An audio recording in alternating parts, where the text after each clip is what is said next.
नमस्कार दोस्तों, आपका स्वागत है आपके अपने यूट्यूब चैनल पर जिसका नाम है एजुकेशन हॉटस्पॉट।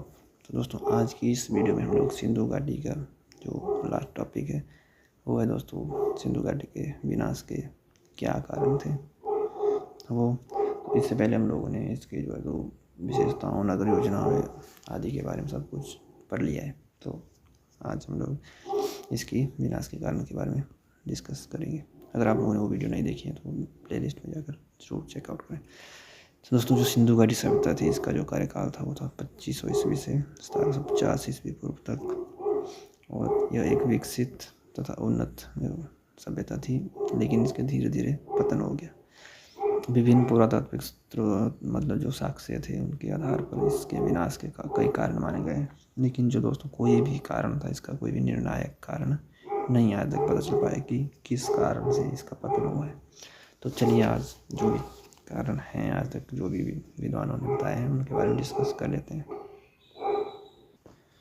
तो सबसे पहला जो इसका कारण माना जाता है दोस्तों, माना जाता है कि प्राकृतिक आपदाओं से जो है इसका पतन हो गया। प्राकृतिक आपदाओं में भी दोस्तों जो माना जाता है कि जो बाढ़ और नदियों की धारा में परिवर्तन है उसके कारण इसका जो है तो पतन हो गया है। सिंधु घाटी सभ्यता के कई प्रमुख नगर जो सिंधु तथा इसकी सहायक नदियों के किनारे बसे थे। नदियों की धारा बदलने जैसे सरस्वती नदी का सूखना और बार बार बाढ़ आने के कारण नगर बर्बाद हो गए, ऐसा मान लें। क्योंकि दोस्तों जो कालीबंगा है और जो मोहनजोदड़ो है इसमें बाढ़ के जो है स्पष्ट प्रमाण मिले हैं, तब ऐसा माना जाता है। इसके बाद दोस्तों ये भी माना जाता है कि भूकंप और जलवायु परिवर्तन के कारण भी इसका जो विनाश हो गया होगा। ऐसा माना जाता है कि भूकंप के कारण नदियों की दिशा बदल गई तथा जिससे जल संकट पैदा हो गया, और जलवायु परिवर्तन के कारण खेत बंजर हो गए तथा कृषि उत्पादन कम हो गया। इनके कारण जो है तो सिंधु घाटी सभ्यता का पतन हो गया धीरे धीरे। और दोस्तों जो सेकंड कारण है यानी कि बाहरी आक्रमण, जो फॉरेन इन्वेशन माना जाता है, जो आक्रमणकारी आए थे। इसमें दोस्तों माना जाता है कि कुछ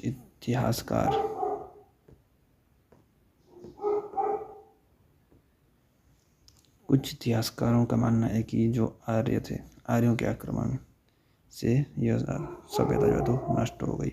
आर्यों की युद्ध नीति और घोड़ों के उपयोग के कारण सिंधु सभ्यता के लोग हार गए।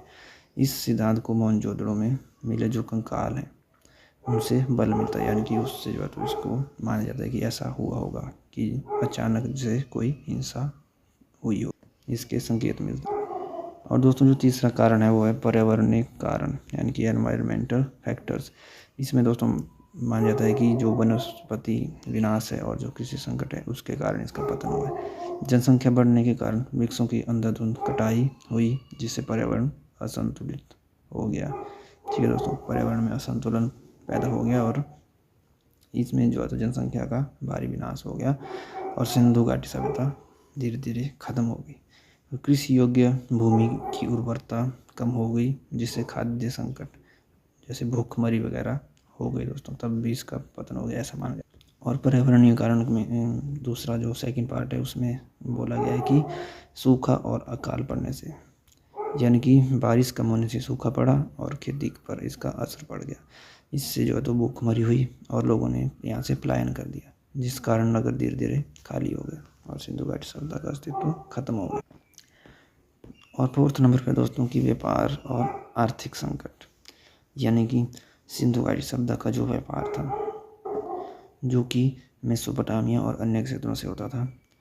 जब मेसोपोटामिया की सभ्यता कमज़ोर हुई तो व्यापार में गिरावट आई, और व्यापार के कमज़ोर होने के कारण शहरों में आर्थिक संकट आया, जिससे लोग पलायन करने लगे और धीरे धीरे सिंधु घाटी सभ्यता खत्म हो गई।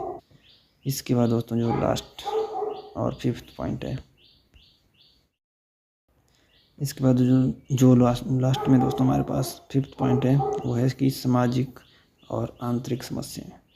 इसमें कई सामाजिक तथा आंतरिक समस्याएं हो सकती थी जिसके कारण इसका अंत हो गया होगा। जैसे कि कुछ विद्वानों का मानना है कि आंतरिक विद्रोह और प्रशासन कमजोरी के कारण सभ्यता का पतन हुआ। इसके बाद जो दोस्तों लास्ट में फिफ्थ पॉइंट पर माना जाता है कि सामाजिक और आंतरिक समस्याएं थी। कुछ ऐसी समस्याएं थी जो इसको अंदर से अंदर जो समाज में फैली हुई थी। इसमें कुछ विद्वानों का मानना है कि आंतरिक विद्रोह और प्रशासनिक कमजोरी के कारण भी इस सभ्यता का पतन हो गया है, और जो शासकों और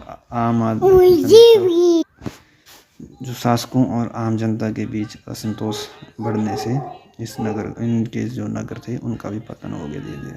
तो दोस्तों, ये तो सिंधु घाटी सभ्यता के जो पतन के कारण थे। अब लास्ट में जो आप लोगों ने निष्कर्ष लिखना है वो लिखना है कि सिंधु घाटी सभ्यता के जो विनाश के कारण थे उनमें कोई एक कारण नहीं, बल्कि अप्राकृतिक आपदाएं, आक्रमण, जलवायु परिवर्तन, व्यापारिक गिरावट तथा आंतरिक संघर्ष जैसे कई कारण थे।